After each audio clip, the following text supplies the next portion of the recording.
This is episode 28 of the 99 Forever podcast. I'm Eric Friesen, and my guest tonight is making his third appearance on the show from Rect Hockey, Kirk Morris. Kirk, welcome back to the show. Thanks for having me back, Eric. Awesome to be here. Yeah, great to talk hockey with you again. It's been a while. I think July was the last time I have you on. So let's just quickly get your thoughts on what have you liked about the season overall? Are you liking the All-Canadian division that's been going on this winter? It's funny. I've actually paid way more attention to the Canadian teams more than ever, and because it's right front row and center. Um, I do watch the occasional American hockey game, like with the other divisions, and they just don't have the same panache, and it just doesn't really catch my attention all that much. Like you do keep an eye on teams like Colorado and like St. Louis. I've had a little bit paying attention to them, and New York Rangers. I watched there briefly tonight against Buffalo, and Buffalo lost again. But they did break their streak last night. Yeah, they did. but yeah, no, I've been really focusing on the Canadian division a lot, and with the Oilers performing there this year, they've been uh, they've been really they've been really excelling in some areas, like some really great surprises from especially from the defense there, like from Barry and from Darnell Nurse. Oh, Uh, absolutely. he's really stepped up there as a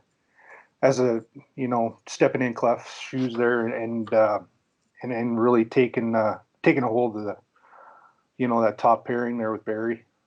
Which they absolutely needed on the left side. I mean, we didn't know what we were going to be seeing going into the season.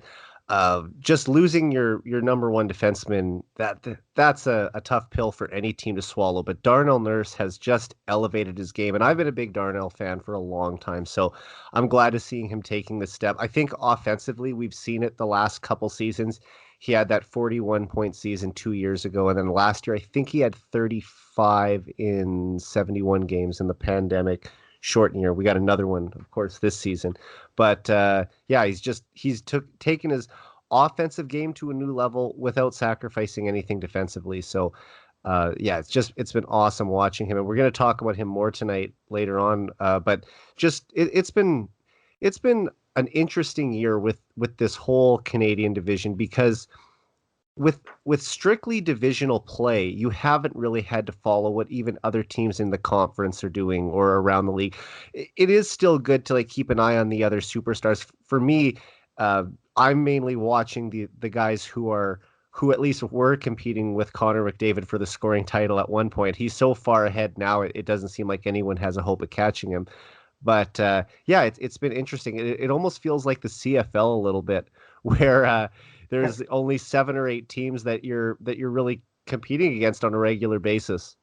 Right. Yeah. It's really condensed. As Dave Tippett, usually says on every now and then, it's like playoff series. A best of two or a Yeah, best of three, and it really, it literally every game counts. It's like playoff hockey, and it really delves down to like the simple matchups, like even who's in net, and who's got the hot hand, who's on a heater. And the one thing I really noticed, and guys are playing hurt, with especially like with Leon Draisaitl there. I noticed for about 3 or 4 games, and everybody noticed actually on Twitter. At least that's my take, anyways. Like he wasn't himself, and the local media there in Edmonton was like, "Oh, he's playing hurt." Just he's just not himself, doing passes, and especially like the no look passes there, and they always getting cut off. And then he got better, you could just tell he was getting better over time. Um, and then he's back to his usual self there. The last 2 games, not so much again, like especially against Montreal there, everybody on the team there had a humongous brain fart, in my opinion. That was yeah. probably the worst game of the year. Oh yeah, and we're gonna break down those games right away. But I totally agree with you. I mean, Draisaitl, you're right. He looked off, but the Oilers organization never really came out and confirmed anything. I think it must have not been something that was very serious because he was obviously able to play through it.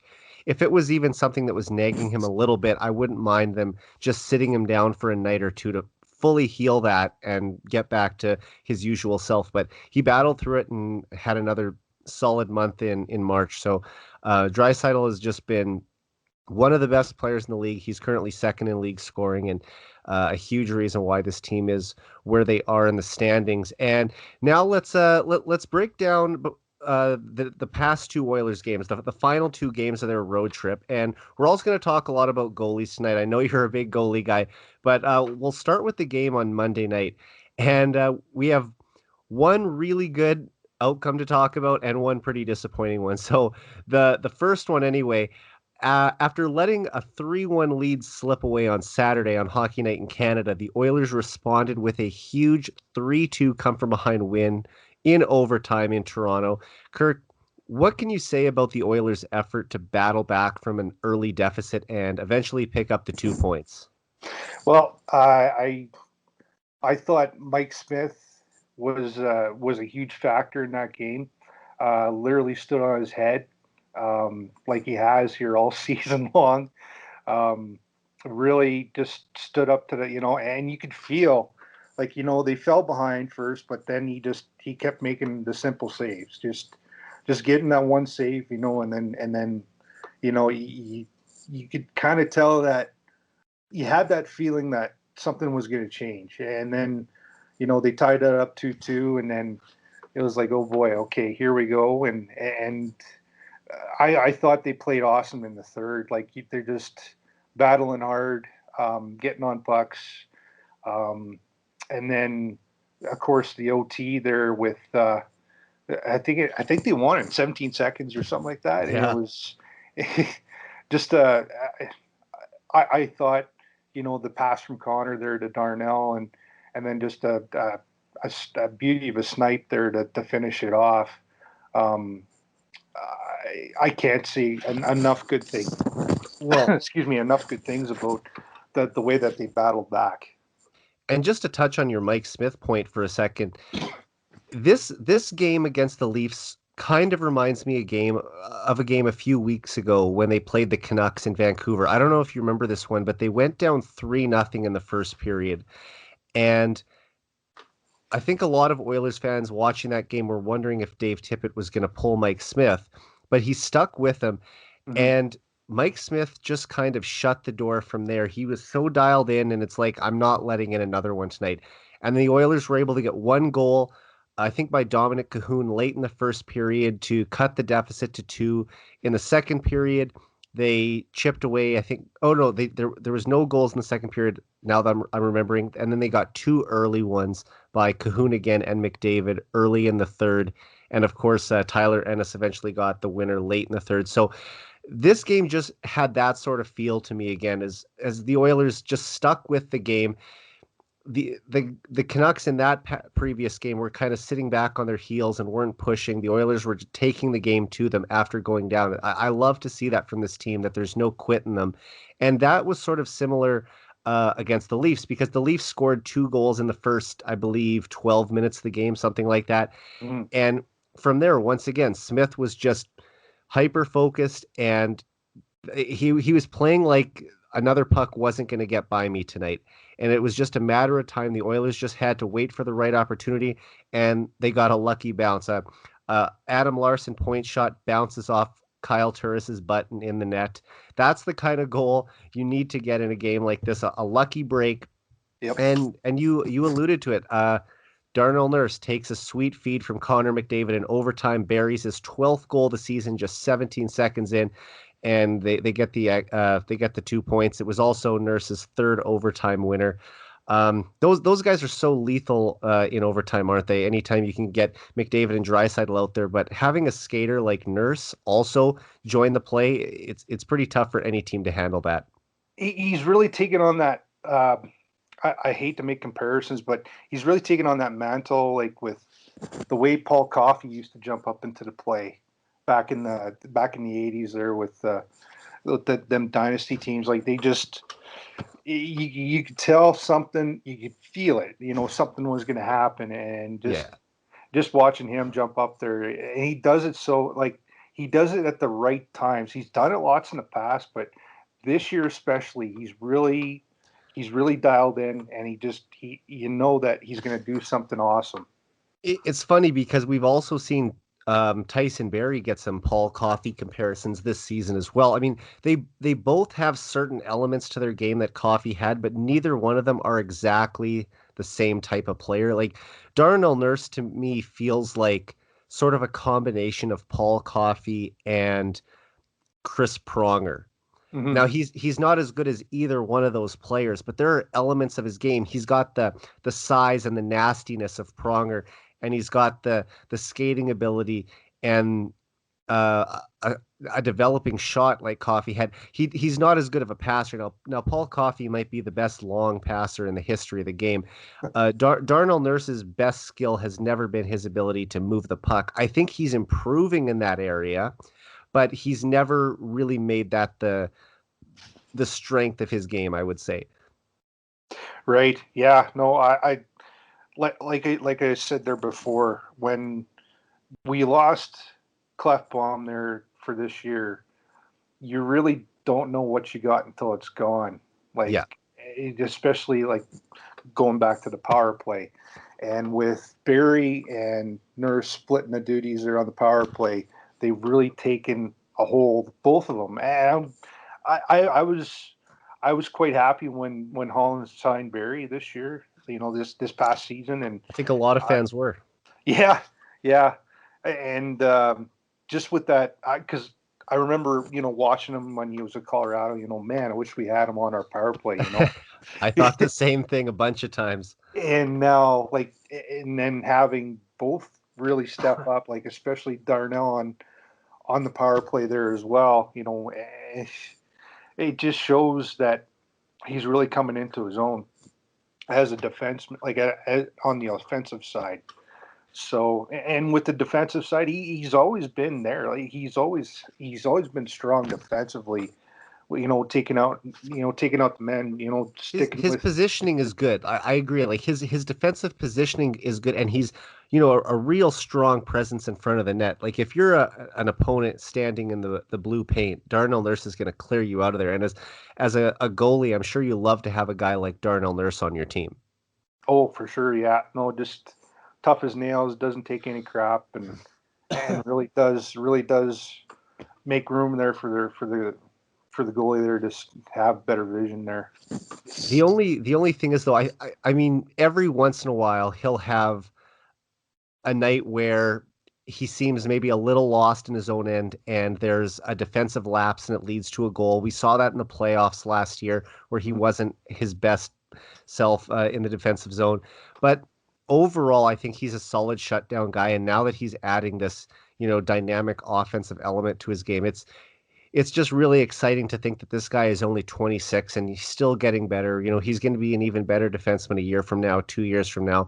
And it just shows you it takes a while for prospects to really develop into what they can be. I mean, Darnell Nurse was drafted in 2013. That was almost 8 years ago. And we're just now seeing a potential Norris Trophy caliber defenseman emerge. Like that's the thing I think people have to realize when it comes to Evan Bouchard and Philip Broberg as well. Like these guys have enormous potential, but Right it might not be when they're 21 or even 22. This could be a few years down the line when they really start to come into their own. now, I just want to ask you a question there. Yeah, for With sure. having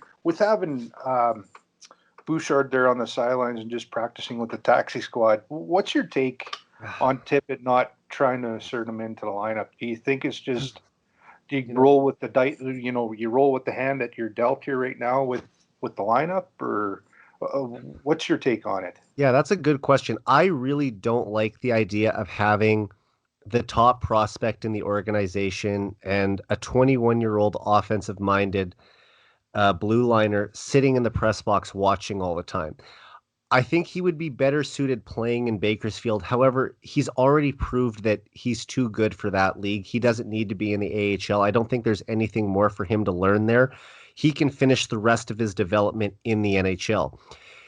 Yes, his path is being blocked a little bit by Tyson Barrie at this moment, but I think they have to find a way to inject him into the lineup more often because it just it, yes, he did play in Sweden all winter and he I mean in the fall, sorry. And when he's come back to Edmonton this winter, he's played I think he got into 6 games so far, but Mm. just it's a little frustrating and I know Oilers fans in general aren't too happy with Tippett playing him there, but I've gathered from listening to almost every one of his pressers that he's done this year that with a 56 game schedule and almost no room for error, he's going to lean heavily on the guys he trusts the most. And he's going to put his veterans in there. And as much as you might not want to see Chris Russell all the time, and you'd rather see Evan Bouchard, even though they play the opposite sides, just I think that's what Tippett is really focusing on is just having the guys he trusts who he thinks can get him to the playoffs. And that's probably a big reason why Caleb Jones hasn't had um, as much room for error. I know he's going to be playing tomorrow night against the Flames, but Right. after kind of having a bit of a shaky start defensively early this season, Dave looks really nervous to have him out there in crucial situations. And we know the kind of player Caleb Jones can be. It's just a matter of being that type of player on a consistent basis, and he'll have a chance to do that again tomorrow night. Yeah. I think I have to go back to the goaltenders again. What happened there when they lost Forsberg there on waivers? Like Yeah. that, and Holland literally got caught with his pants down, and with the freak injury there to Mike Smith right off the hop, really, and then Koskinen have to bear the workload there for I think it was 11 games or 12 games or something like that before Mike Smith came back. I think they're having Bouchard as a contingency plan in case if they do have injuries. Yeah. He's there if they. And I, I said the same thing that you said. Like I don't know why they don't send him down to Bakersfield. Well, I Keep think the him active. quarantine, like And now you're for sending him down and he has to quarantine there. And then if he comes back, he has to quarantine again. I feel like they want to just keep him up in Edmonton for the full season, but you have to get him in there at some point. He's been sitting for too long. I think the last game he played was early March. I want to say, was it March 1st? Like it's been a while. So they really need to find a way to get him some games. And yes, Ethan Bear has come back from injury and looked better lately. So how do you take him out? How do you take Adam Larson out the way that, he's been playing? I think it comes down to having to move someone over to the left side. And apparently Bouchard did play the left side from time to time in junior. So he might be able right. to make that transition easier than any of the other guys. So we'll see what happens. But all in all, just to wrap up, it's pretty sweet to see the Oilers beat the Leafs anytime, and the fact that it was a win to get them within 1 point of first in the division, that makes it even that much better, doesn't it? Oh, for sure, man. Yeah, no, and like I said, it's like playoff hockey. Just that mentality there where you got to win every game. And like overall here with the Canadian division, it's been quite a treat to see what teams have emerged, and even like teams like Ottawa, like they're in the rebuild mode, and then they had a lot of their injuries on the goalie front there too, and now they're playing this young kid there, Gustafson there, and he's really holding the fort. They lost tonight there against Montreal, but a lot of their young goalies have stepped up, and it's really cool to see that. Like where you kind of get your hand forced, you have to make harsh decisions, and the same thing there with Stuart Skinner. Like they wanted to see what they had in him when they played him against Ottawa, and I thought he did pretty good. He a lot of rust.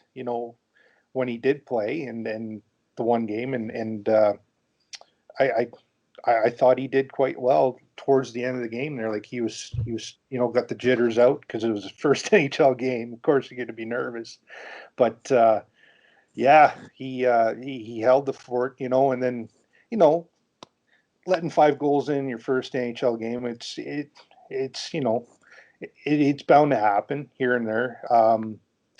But overall, I think they have a good goalie prospect in them, and they just, I probably gave him some homework. Say, hey, look, you got to work on this, this, and this, and then he went on a tear at the start of the AHL season. There, I think he won 9 in a row or something like that. And yeah, and absolutely. He was playing out of his mind down there in Bakersfield, and we're going to talk more about that in a minute. But let's quickly move on to Montreal now.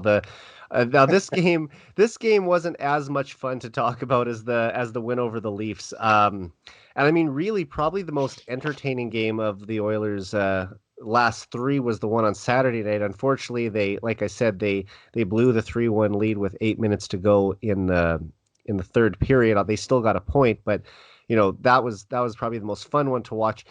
To me, Kirk, this just looked like a team that was tired. It was their 3rd game in 4 nights. They end up losing 4-0 to Montreal.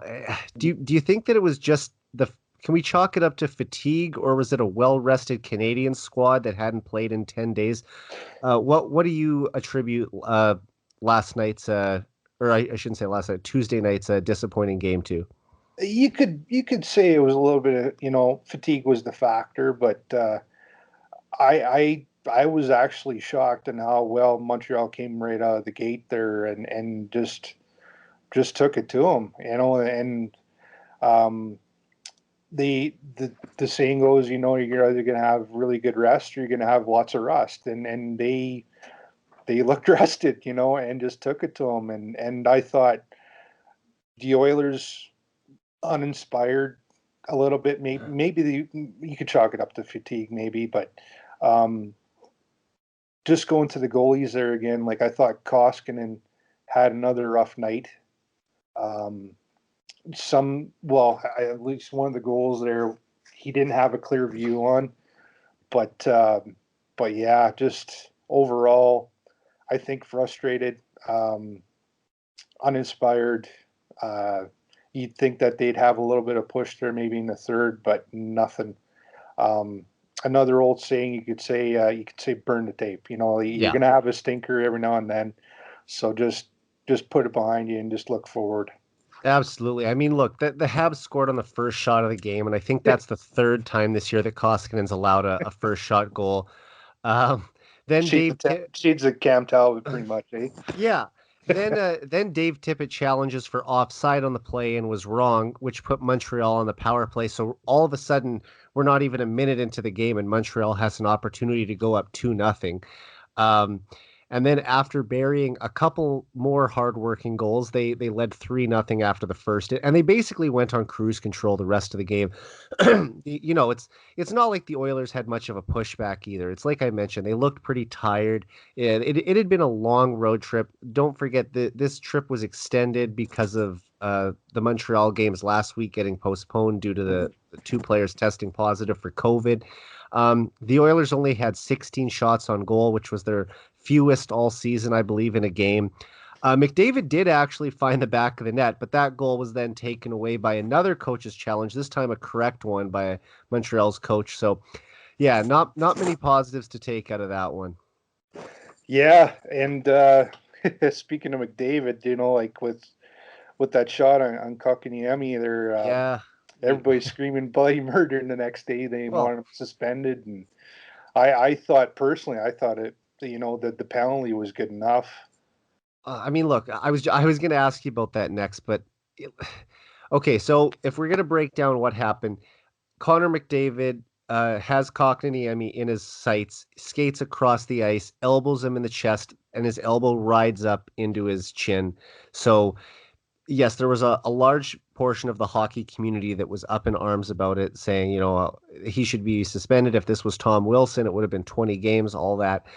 But if you watch the tape, he was hacked on the wrist by Kotkaniemi coming up the ice just earlier that shift, once again uncalled.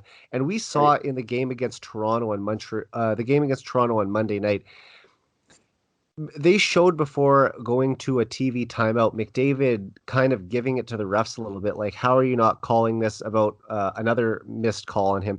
We know this. McDavid takes a ton of abuse, and it largely goes uncalled. I've said many times he should draw a minimum of 5 power plays per game.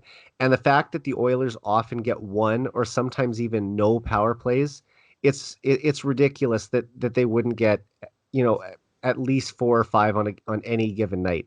But it is what it is. And after taking this much abuse just night after night, I think McDavid was just frustrated. The team wasn't playing very well. He was frustrated by another missed call, and he just went and tried to settle something himself. What could it have been handled better? Probably yes. I wouldn't, say he has to go, throw the old Mark Messier elbow all the time. Yeah. But, but at the same time, he has to protect himself too and let guys know that he's not going to just take that. So, we're going to see McDavid if he just is allowed, if the rest of the league's allowed to just take shots at him, he's going to break a wrist one of these days, or like he's already had a couple major injuries in his career. He's not, trying to get another one anytime soon. So I just want to see the league take better care of him. More penalties get called, not just against McDavid, but against superstars all over the league. The NHL needs to do a better job of protecting their stars. And if that means 5, 6, even 7 power plays a game for some teams, then so be it. You look at a league like the NBA, they do a much better job of protecting their stars. NFL with the quarterbacks, they do a better job of protecting their guys. It's time that the NHL steps up and tries to, not just even the playing field so much. We already had the whole Tim Peel fiasco a little while ago where, he was caught on microphone saying that they were trying to even up the game, or, there wasn't really much there on that call, but I wanted to give Nashville a penalty. We know that game management is a thing. We know that officials try to call penalties at a certain point in the game. Like if it's a tight game late in the third, if there's something light that happens, they're going to let it go because they don't want to have an impact on the game. I just say call the rule book. That's how I would prefer to see it. And as for the people wanting McDavid to get suspended, most of them outside of Edmonton, of course, but Yeah. I would say just go look around at similar instances. Mike Dursa, who I had on the podcast last episode, he posted a video from 2 years ago of Drew Doughty elbowing McDavid right in the chops, and there was no fine even. So the fact that Connor only got a $5,000 fine and wasn't suspended, I think that was the right call. It to me, it wasn't a suspendable play. It was worthy of a suspension, or it was worthy of a fine, and that's what he got. Yeah. Yeah. And like you said there, like the play before there, with Kotkaniemi slashing his hands. Yeah. I I don't blame him. I would be frustrated too. And it's an occurrence every game where he gets rode into the ground there and just with the ticky tack stuff. Like I said on Twitter, like I blow up at the refs too. Like it's I And he's don't not blame one look, bit. he's not the first superstar to deal with this either. I mean, Mario Lemieux infamously dealt with a lot of that back in the Yeah. 1990s, but it's just I don't know. I think that it's almost as if they're saying McDavid is too good. So if if if they don't allow the opposition to get away with a few things here or there on him, then it would be almost too unfair. Even in overtime, how about in overtime after Mike Smith? This is in the Toronto game, I should say. After Mike Smith stones Austin Matthews point blank, and Leon Draisaitl picks up the puck, trying to feed it up to Connor to go on a 2-on-1, which he eventually did. Austin Matthews still got an arm out and held McDavid. That could have been a call right there. Obviously, it didn't matter because they went up the ice and scored. But it's all these little plays. People know he's the fastest guy in the league, so they'll do whatever they can do to try and slow him down. And I just think you're taking this incredible talent and trying to neutralize what he's able to do on a night-to-night basis. I think that the NHL should be more interested in showcasing that to the league, and that can hopefully grow the fan base. You'd think that they would do that, but it's very old school, like Yeah. old school way of thinking. And you hit the nail on the head there with the NBA. Like, I don't know why they don't.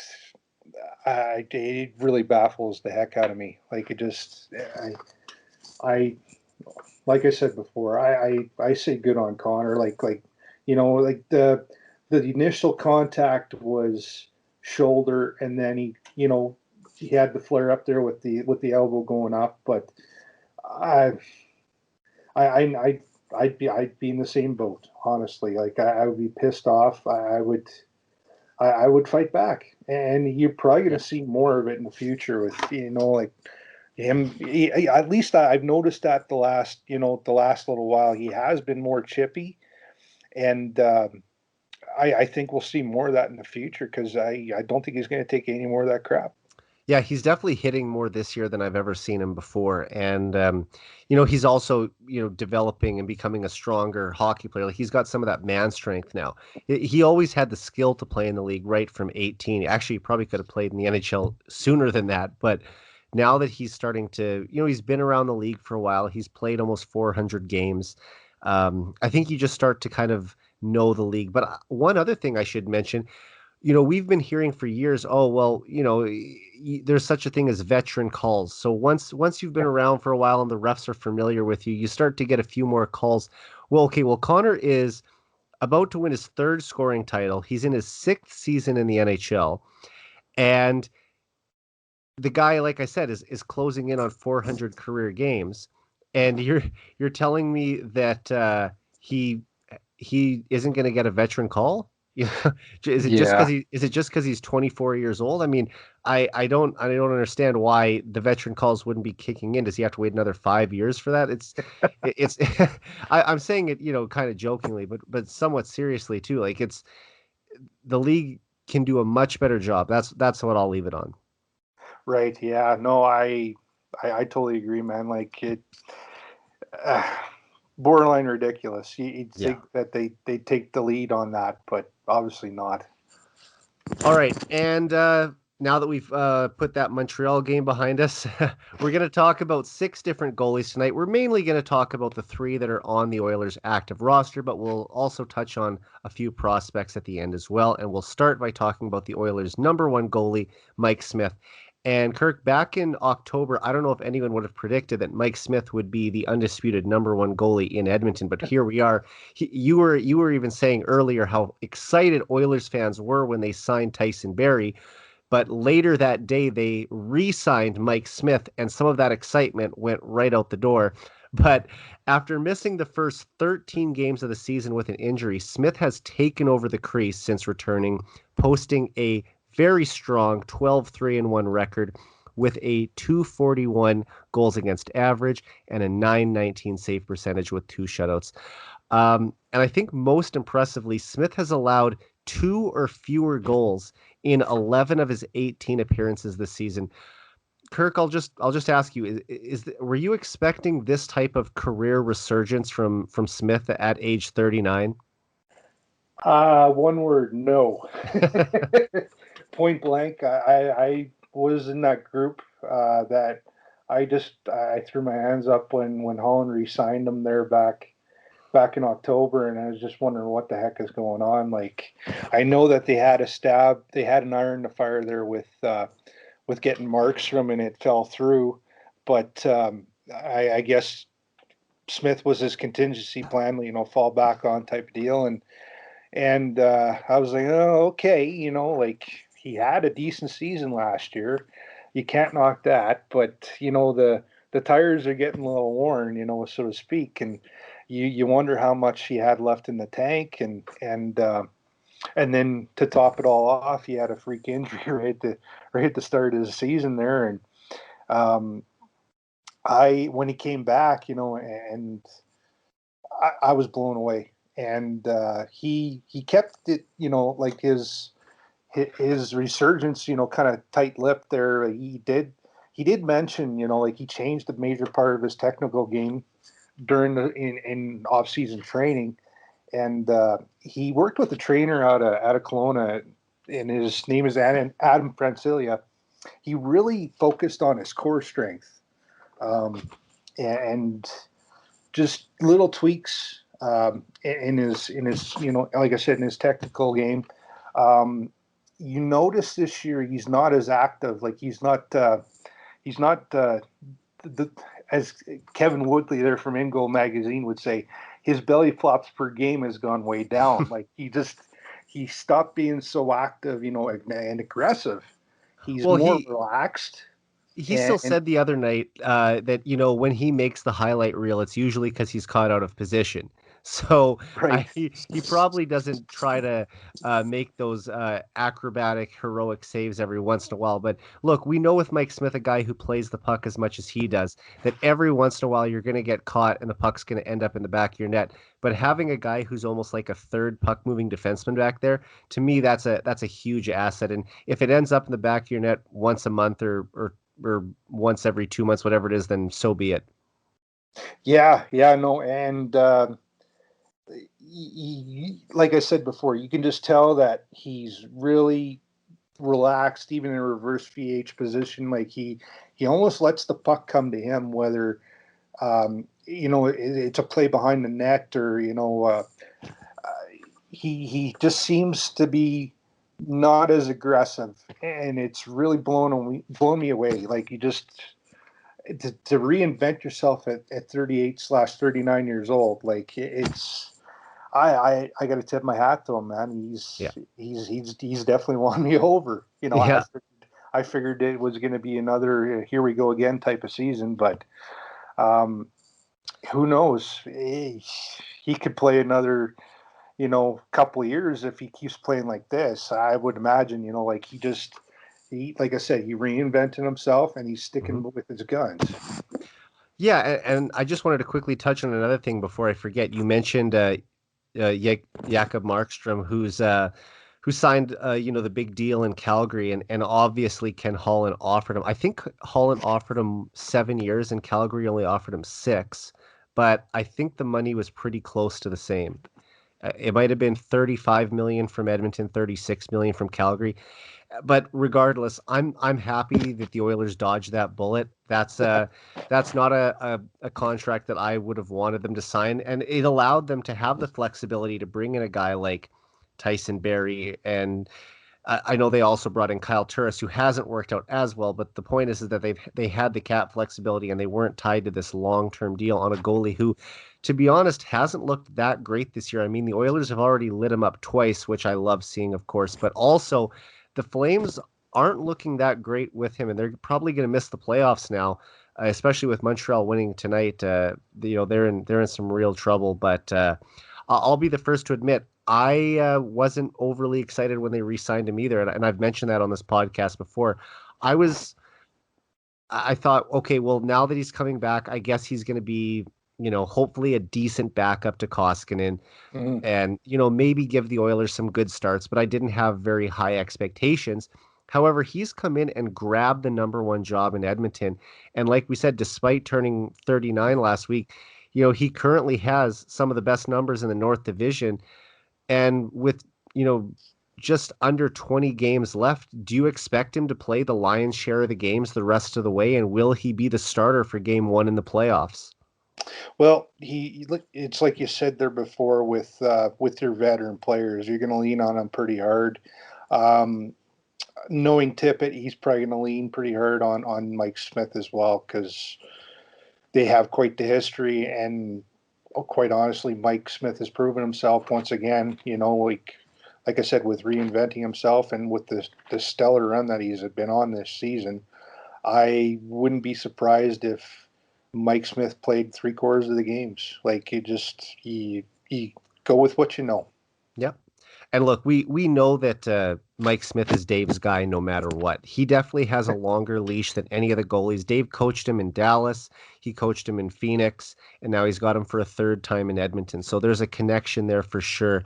And look, as great as the Oilers' talent is up front with the dynamic duo and Nugent Hopkins, and even on the blue line with, some very solid defenders like uh, Tyson Barrie and Darnell Nurse leading the way offensively. If they don't have stellar goaltending, they're not going to win in the playoffs. And if we look back to 2006, Dwayne Rollison was arguably the Oilers' most valuable player during their cup run, along with Chris Pronger. And then in 2017, Cam Talbot was right behind Connor McDavid as the main reasons Edmonton even made the playoffs and were one game away from advancing to the conference final. So, other than perhaps one bad start earlier this year, Mike Smith has given the Oilers a chance to win every night. And that's why I think the question has to be asked. If Smith takes the Oilers on a deep playoff run this year, should Ken Holland seriously consider bringing him back next season? I I honestly can't answer that question. Too soon to tell? Yeah, well, you never know. You never know. I honestly hope that they have the opportunity to get another, number one this next, or in this next off season.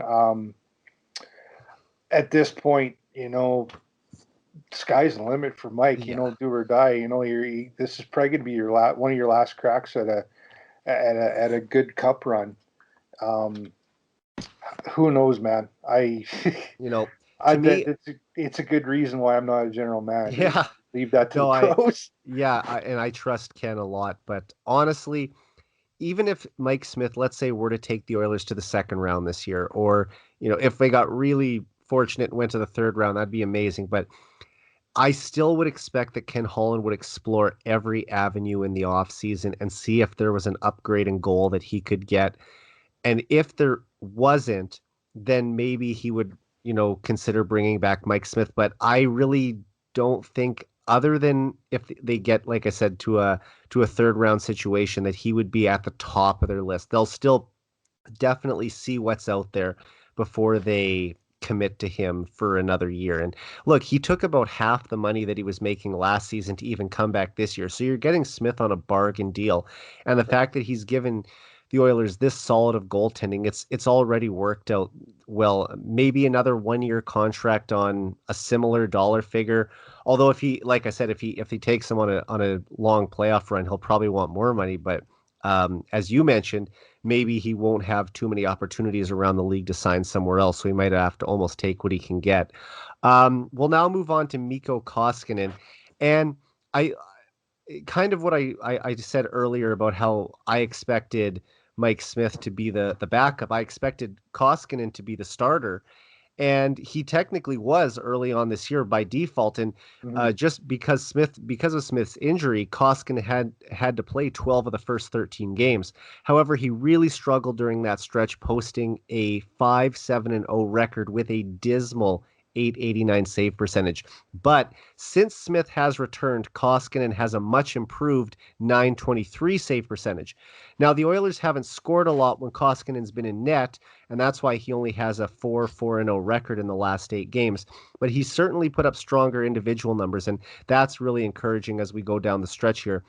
But Kirk, I'm not surprised by the way that Koskinen played early in the season, because we know that as his workload increases, his play drops off.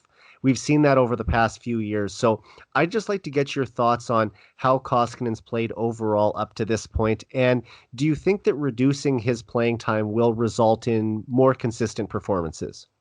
Well, you could see from last year and working with the tandem, if you lessen his workload, he tends to overall play better. And like, once again, like the start of the season, it pretty much the proof is in the pudding there. Like, you put him on under a heavy workload, he's going to buckle. So I would say that I'm a huge supporter of Mikko Koskinen. I really supported him.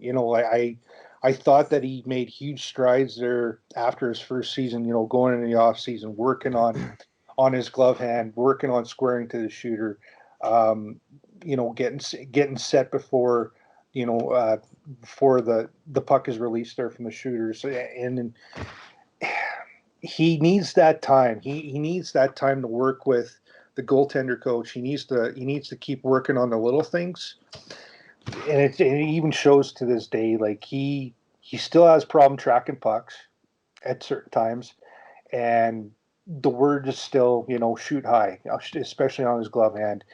But I think with his athletic ability, he can be a suitable 1B goaltender in the league. He's proven it. You have to put him in a 10 in order to make it work. Yeah, I think that's the best way for him too. And it's just, I don't have a lot of faith in him long term. I feel like he's almost like a stopgap goalie for the Oilers. Like until they figure out what their situation is going to be, do they have one of their prospects that can come up and take that spot? Or is Mike Smith going to be back for another year? Are they going to sign a guy or trade for a goalie? I just feel like the organization, they went all in on Koskinen, and that was actually Peter Chiarelli's last move before he got fired in January 2019. He signed Mikko Koskinen to that 3-year deal, and then the next day he was dismissed. But Right.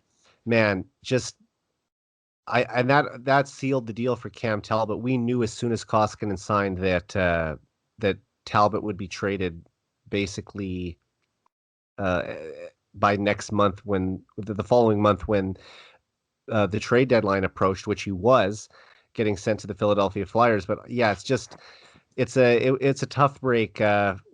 The way that Koskinen has been kind of thrown into a starter's position that he wasn't really ready for. I think that he could still be a solid backup in this league, but let's not forget he took a long time away from the NHL. He was gone for almost a decade, comes back, and now he's been thrust into this heavy workload that it's been proven that he really struggles with. And of course, his glove hand, which was a major area of concern early on, he's improved it, but it's still probably a weakness in his game.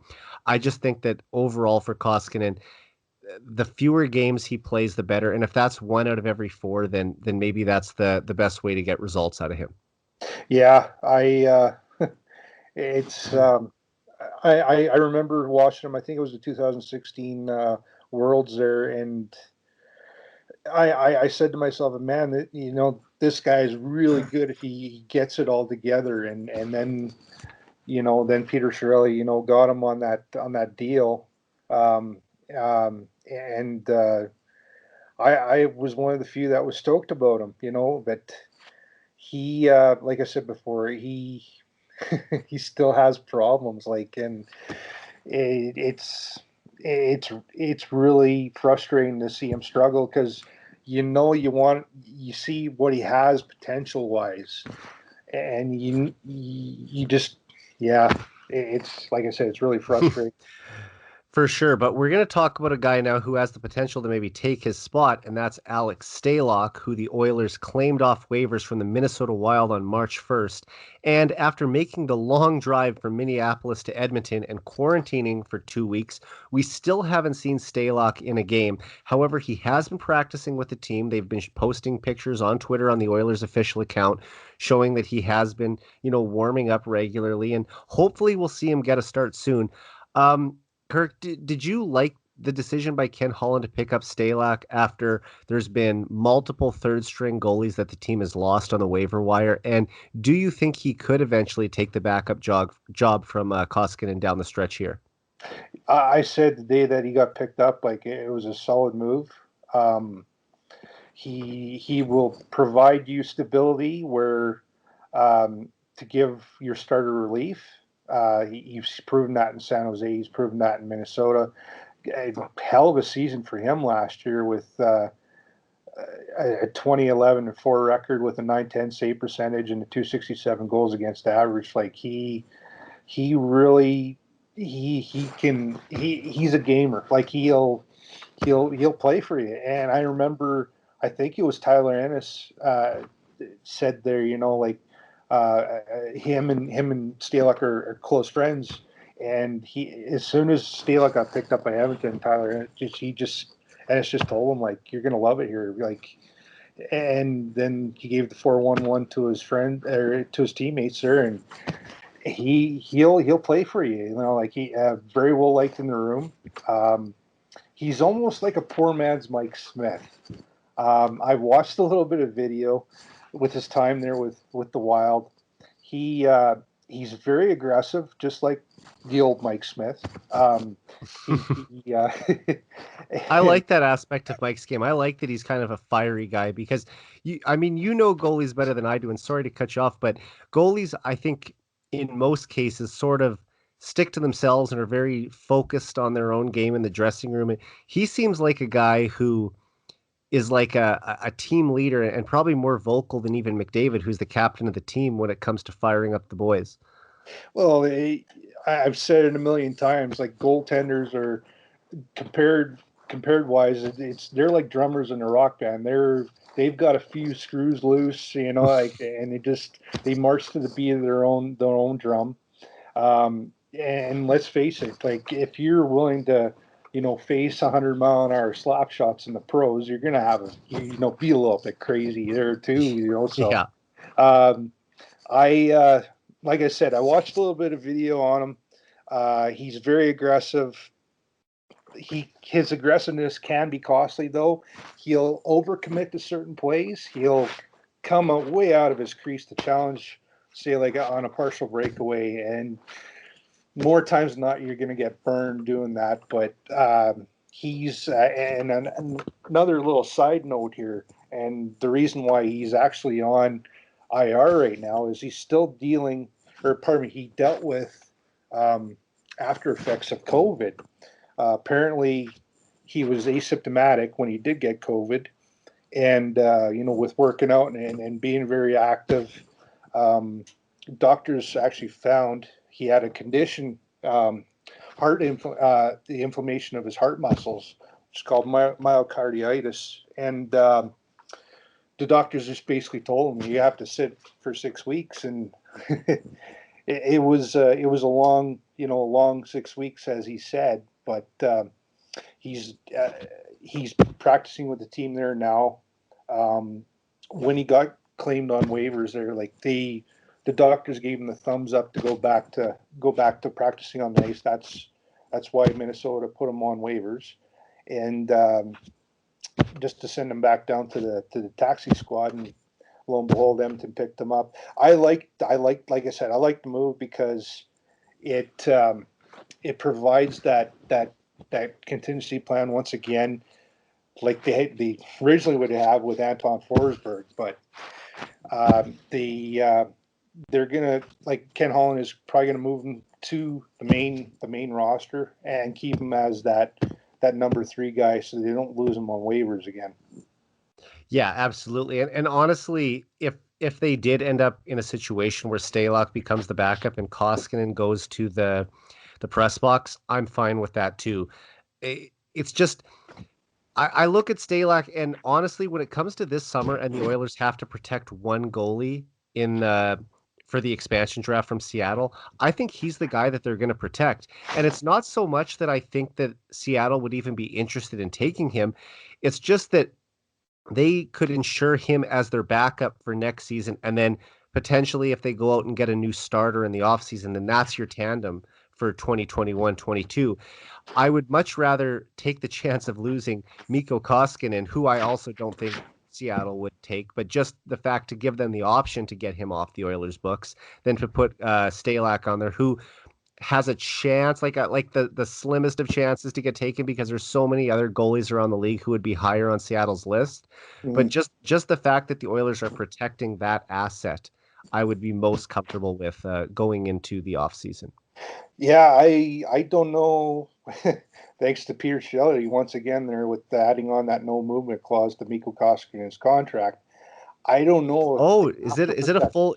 I'm trying to see. Yeah, if it's a full no movement, he would have to be, wouldn't he? I think so. I'm not 100% sure, but I think they would have to protect him. I'm just checking on Cap Friendly right now. It's a modified no trade list. The player must submit 15 teams that he can't be traded to. Okay. So because there's a new team coming into the league, you have to wonder if Seattle would be on that no trade list. I mean, we saw how good Vegas was in their first year, although it could be hard to repeat that. I'm not sure if Seattle would be on that list or not, but I would guess that he probably would not want to go to an expansion team. Right. Yeah. Yeah. Well, you never know. So No, that's a good point by you to bring up. I had not even thought about that fact. But now that we have that confirmed that it is a modified one, at least that gives them some flexibility. And I mean, players can always waive those things too. We've seen that before. If I mean, Milan Lucic had a no trade clause, and the Oilers were able to get him to waive to go to Calgary. And I think that was just more of like a fresh start. He was wanting to go to a new team, and Edmonton could facilitate that with giving him a chance to go play in Calgary. right. Yeah. No. Yeah, it'll be an interesting situation there. Going into Oh, the next off season. You know, like absolutely. I I actually, I read a tweet there. I don't know, it had to have been close to a month ago, and Elliot Friedman there had his 31 thoughts. I know I'm jumping ahead of here with the lineup here in your podcast, but I I found it quite interesting. He mentioned Columbus Blue Jacket Elvis Merzlikins as a Yes. potential suitor for Edmonton in the off season. Now, I would be on board with that completely. I would be too. I love the kid. He's a heck of a goaltender. The It's thing going is, to what be are they gonna have interesting. to give up? You know, Yeah, yeah, I think who that would knows? cost an Ethan Bear or a Caleb Jones. Maybe it would cost a prospect too. It's just it's tough to part with one of those guys. But if you can find a goaltender who's, I think he's 26, to Mhm. have a goaltender with a bright future ahead of him that you feel confident in, that's maybe a move you have to make. Well, and then he's right in his prime, as I call it, anyways. Goaltenders, they're the last to mature into the pros. Usually, the median age for maturity for a goaltender is between 26 and 28, and he's right in his prime there right now. And same thing with his partner there, Jonas Corposalo. They're pretty much in Hmm. the same boat, and Either one of those guys, I would be fine with in Edmonton. absolutely, man. Even Corposalo, I'd be happy with their. And here's the thing. Speaking of Seattle, there's a very good chance that like they can take a player from every active roster in the league except Vegas. But I think that there's a real chance that for the goalie that they take, it could be one of Columbus's two goalies. Mhm. So what Oh, would no doubt. actually so what would be a smarter move by the Blue Jackets is to decide who you like more and who's going to be your starter, keep that guy, and then trade the other goaltender, at least so you get an asset back, and then that prevents Seattle from being able to claim that guy. So it could actually be beneficial to the Oilers and Blue Jackets if they were able to swing some sort of trade. And let's just say it was Caleb Jones, for instance. That would reunite the two Jones brothers in Columbus, which I'm sure they would both love. And relish the opportunity to play together. So I think that is an actual trade that we could see something along that. And if the Oilers have to add in a second round pick or a third round pick to make it work, then so be it. But that's a type of move I think we could see. Right. Yeah. I hate to say it. You're going to have to give somebody, that is a fan favorite with most other fans. Mm-hmm. Unfortunately, that's just the way the cookie crumbles. Like in order to get a bona fide starter, and and I was even, bored the get John Gibson train there. Like it just I was getting pissed off Yeah. and I asked like.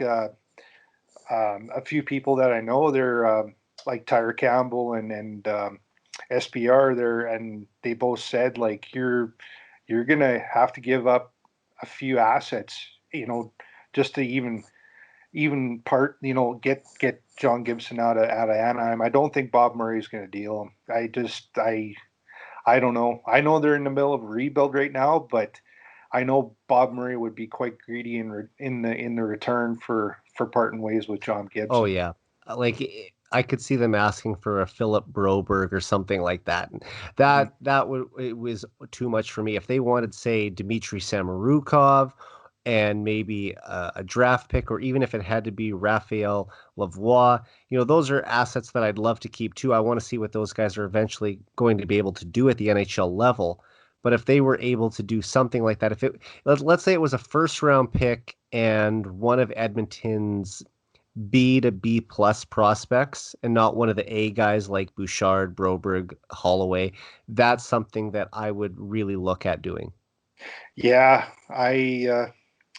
it's a tough call. Yeah, Knowing Holland, he'd probably has the gift of the gab. He'd probably try to sell low and get buy high, or vice versa. Try to buy low and try to really try to steal somebody there. But you never know. And going back to Columbus, they're like, boy, oh boy, that one of those goalies, man. Like they, that there's your lock there for having a bona fide lineup and getting one of those guys.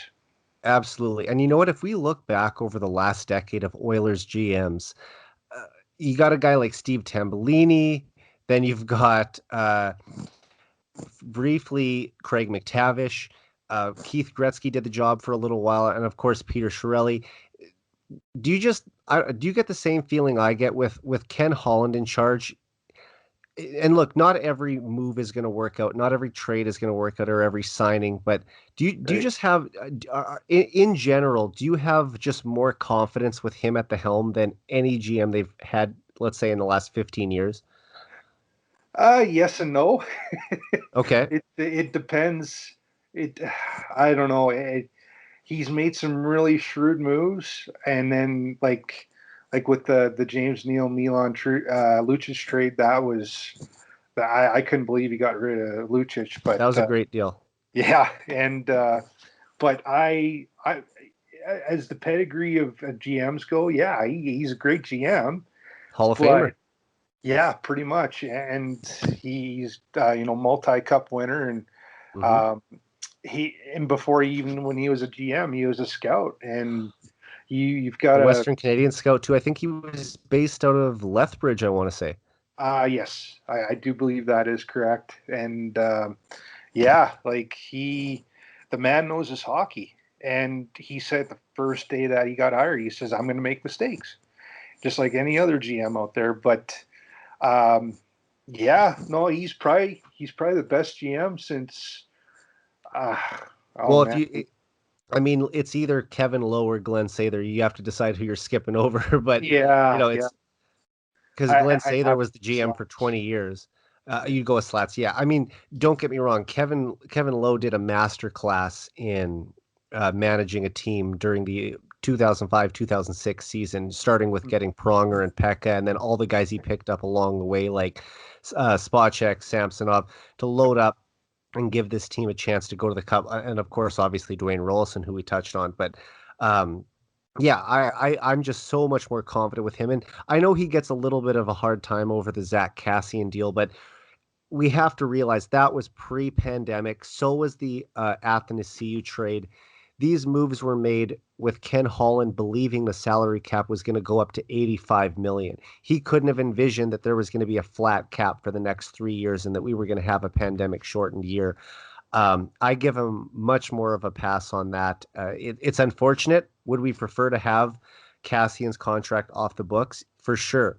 But I don't think that that's like a deal that kills you. It's not a backbreaking uh, issue to have Cassian on your third line making 3.2 million. He can still chip in on occasion, and I think when they get to the playoffs, they'll be glad they have him.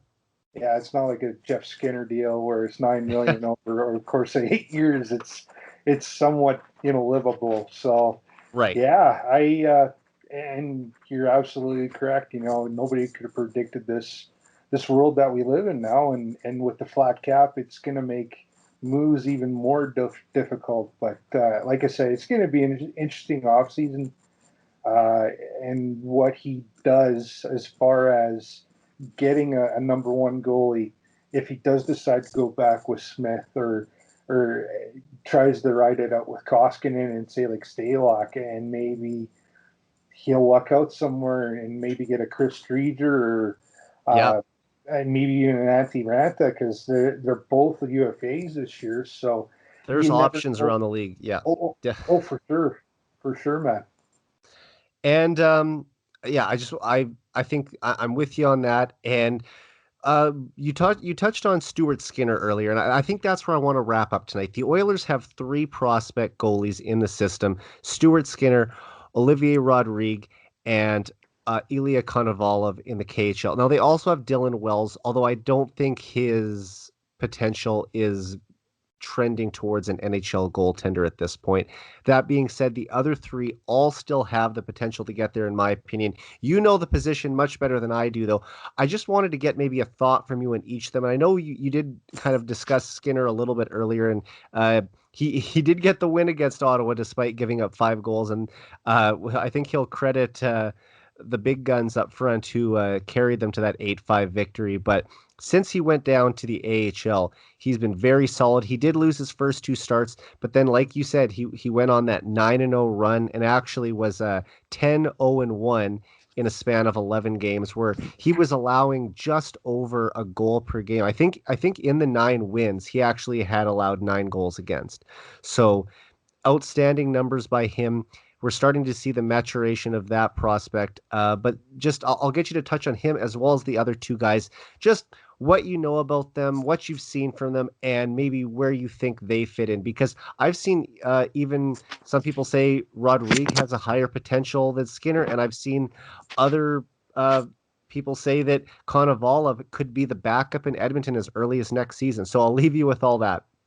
Yeah, like I said before, Skinner in his first game against Ottawa, you could tell he had rust. You could tell that he was nervous. I thought his lateral movement was slow, especially in the first period, but it's only natural. And like I said before, he got sent back down with a homework list, and just I at least that's what I heard. I haven't watched too much video um, uh, since then on him. I'm not gonna lie. I haven't watched any video on Rodrigue there. I haven't been able to come across any footage. But from what I've heard, especially with Skinner, like he's really taken after having that taste of being in that NHL game, he's really taken things to heart and really turned everything around. Like he's on a he went on a heater like you said. He's now 10-5-1 with a 244 goals against and 912 save percentage. He has come back down to earth slightly there, but I think if he keeps working the way he is, he definitely does have potential of cracking the league. I think if you give him a few more games along the way there, probably next season, or who knows, anything could happen in between then. But as far as Rodrigue goes, I haven't seen much. Like I said, he went overseas there. He played in Austria. Um, he left there with a 10-10 record. Uh, Being a first year pro, you're going to have bumps along the way. And I've said this before many a time to many people. Goaltenders never trend in a straight line. Like they never progress in their as in their development in a straight line. It's always And he was peaks. only 20 as well, right? I mean, 20 years old playing pro hockey in Europe. It's not like, I mean, yes, it's not the NHL, but it's still a big jump from playing in the Quebec League. Oh, for sure, man. Yeah, and since then, like he got his first AHL win in relief there when Skinner had a rough game. That's right. Um, and since Didn't the then, he Condors has. score? They scored 5 goals in the third period, right? Because they were down 6-3, Yes, and sir. they had that huge comeback where they got, I think, 5 goals in just over 5 minutes, and came back and ultimately won 8-6. But yes, sorry to cut you off, but that, yeah, big win. So it sort of reminds me of that game earlier this year where Mike Smith deserved the loss, but Koskinen came in and the Oilers came back and he ended up avoiding taking the L that night. But anyway, go ahead. No, no. Like I was gonna end on he's gonna be, I would say, at least 3 years in his development. And this kind of ties into where I'm going to go in with Ilya Konovalov. Ilya Konovalov, since his rookie year in the KHL, hasn't been the greatest. I don't know if it was just, other teams have, gathered on, scouting him better and picking out his weaknesses. But this year, he actually did pretty decent there in his last season in the K. He had a 9.72 record, 2.29 goals against, and 9.23. Pretty decent for the KHL standards, but nice to watch a few games when he did play. Former Edmonton Oiler slash Oklahoma goaltender there, Eddie Pasquale, was the main goaltender there in Locomotive. He lost the starting job to him, right? Yeah, you betcha. And Pasquale there, he went on a bit of a heater himself there, and I don't think Ilya played for close to 2 months. So it really hampered his production here this year. But he went towards the end of the season. He did play better. I think he was 4-1 at one point there with a 1.5 or 1.4 goals against average off the top of my head, and like a 960 save percentage right before the playoffs. His contract ends here on April the 30th, so they do have options. They still have his rights. He doesn't have to sign until I think June 2023 with the Oilers, so he could go back and sign with another KHL team if he wanted to. And he's only 22. I think he's a summer of '98 birthday, so it's not like he's an old player either. The fact that he has 3 years of pro hockey under his belt, all in the KHL by age 22, I mean, that's pretty impressive. Well, and he was KHL Rookie of the Year. Like, that goaltender hasn't won that since Andrei Vasilevsky. So that's pretty good. Fingers crossed, yeah, that he turns into the next Vasilevsky. but you know what? The same thing. Like, the Oilers have been in a habit of taking a goalie in the draft almost every year. They did it for, I think, 4 or 5 years in a row where they were consistently from the time they got Dylan Wells in 2016 onward. And just they're acquiring these goalies. I really like that they traded up to get Skinner in 2017. This was a guy they liked. And then, of course, when they took Rodrigue, there were some people who thought there was nepotism there because his dad is the goaltending coach in Bakersfield. And obviously, you got a guy like Konovalov, who was a triple overager when Edmonton grabbed him.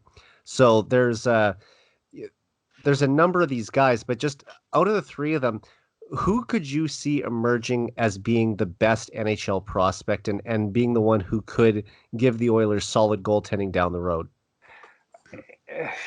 It's a real tough call, man, but I'd say Skinner at this point, just because Konovalov is a wild card. The future for him is not yet, set in stone. I've said this once before, and I'll say it again. Konovalov is a project when you look at the big picture.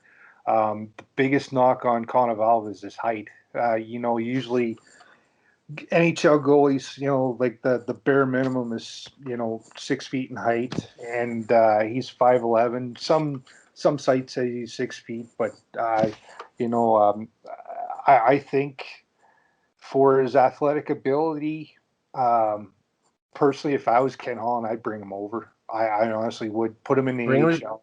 Bring him to training camp. I think that they need to have as many bullets in the chamber as they can. And when they show up next September for the first normal 82-game season in a couple of years, you're going to have hopefully either Smith or a new starting goalie in place. You're going to have maybe Staylock as the backup, and then all these other guys competing for ice time. And I think that's going to push them to be better because Rodrigue needs some starts and Skinner needs some starts. So you've got these two guys. And now if you add Konovalov to the mix, like someone's going to have to either go to the ECHL or you're going to have to split starts in the AHL.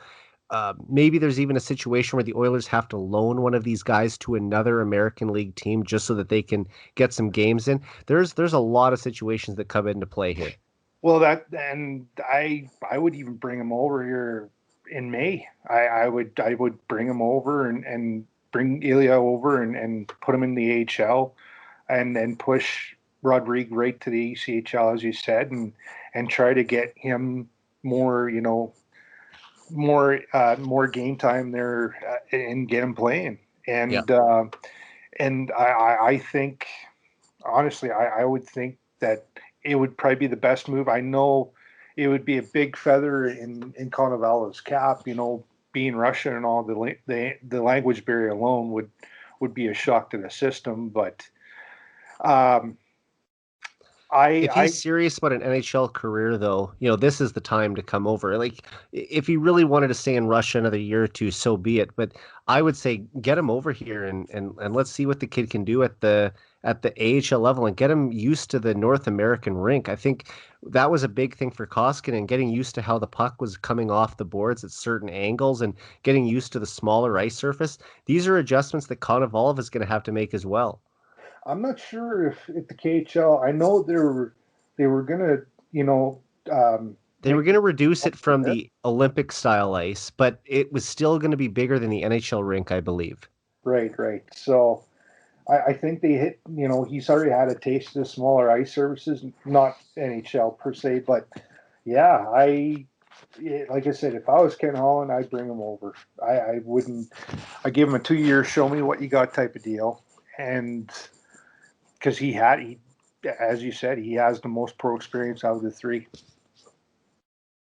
Well, Kirk, that's awesome. And I think that's a good place for us to end the show tonight. And I just want to thank you for coming on. You always provide so much good insight on goaltending in general and just talking about all these Oilers prospects. But I haven't had you on since last July. Let's try to not go that long between an episode again.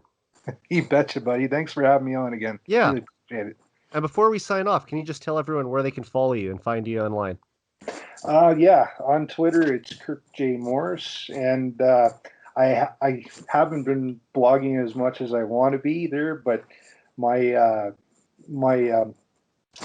WordPress site is rectalky.wordpress.com, and I am working on some articles. They're just taking my time on them, so to speak.